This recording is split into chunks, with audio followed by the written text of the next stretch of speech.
Daniel Jauneau, bonjour. Vous êtes responsable aux archives communautaires à Pau et vous êtes une des personnes qui ont monté cette exposition un peu incroyable autour de photographes palois à partir de la moitié du 19e siècle.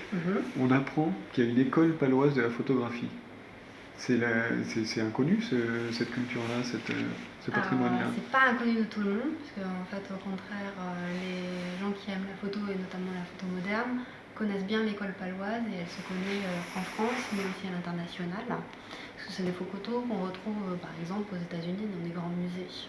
Alors pourquoi c'est si connu finalement? Parce que c'est parmi les premiers photographes qui utilisent du collodion humide et qui s'installent à Pau. Donc ils sont vraiment parmi les pères de la photographie. Qu'est-ce qu'ils photographient à Pau, tous ces photographes? Alors, majoritairement les Pyrénées. Donc on connaît beaucoup de leurs photos des Pyrénées, des Aubonnes.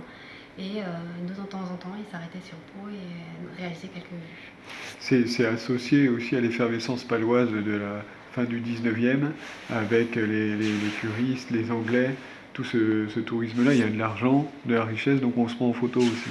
C'est exactement ça en fait. Alors c'est pas on se prend en photo parce que pour l'instant on ne prend pas encore vraiment les gens, mais c'est vraiment la possibilité d'avoir des Anglais qui s'installent et qui sont un peu en fer de lance sur le développement de la photographie. C'est des gens qui ont de l'argent mais qui pour des raisons de santé s'installent sur Pau. C'est le développement du tourisme et de la bonne société à Pau qui permet d'avoir des photographes. Alors il y a une dizaine de photographes, dont une femme. Qu'est-ce qu'il faut retenir? Qu'est-ce que vous nous conseillez de voir avant tout? Alors en fait, après l'exposition elle est construite justement pour qu'on puisse picorer. Donc si vous préférez la photo du XXe siècle, venez en fin d'exposition et vous allez découvrir Jouvet, Le Vavasseur, Perroni.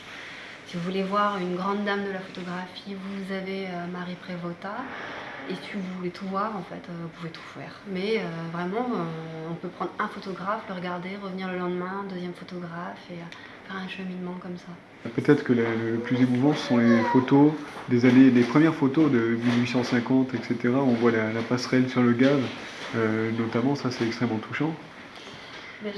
En fait, ça dépend à quoi on s'attache. Moi, j'avoue que des témoignages du début du XXe siècle, je trouve ça extrêmement beau, je les trouve beaucoup. Je reconnais ma ville, mais pas tout à fait. Je vois des gens qui auraient pu être mes grands-parents aussi. Je vois une ville en essor. Après, effectivement, les photos de la Mazoère avec l'essor urbain de la ville, tous ces coteaux qui ne sont pas encore construits, ça me laisse un peu pantoise.